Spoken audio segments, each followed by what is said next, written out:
Hi guys, welcome back. My daughter Shane brought over her hyacinth today, so I'm gonna do just a little quick demo of what I did with these babies the other day, and I'll keep it right here for you because I don't care. So I've got all mine down here buried in. Hers is the one that I said was gonna go in the middle, so I'm just gonna loosen this up just a little bit there. I hope you could kind of see. Yeah, you can see what's going on. Good enough, right? Good enough. See, I had kids, I could squeeze it there, right? Anyway, here it goes. Hers.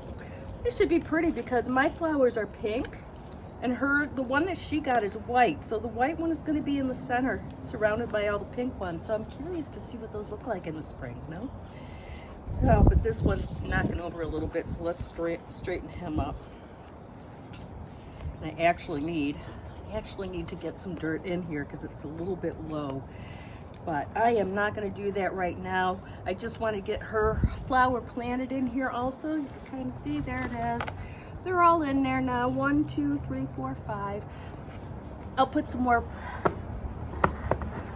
soil in it later on. We got a big severe storm coming again. It's that time of year down here for us. So it's like every week we have like tornado threats and stuff. So I just wanted to get it in the dirt for now, and that way it'll get acclimated to the change in temps, because it's been indoors and now we're, nighttime temps, all that kind of good stuff. But anyway, like I said, I babble a lot. That's been a little project for right now. We'll see if I got more stuff for you soon.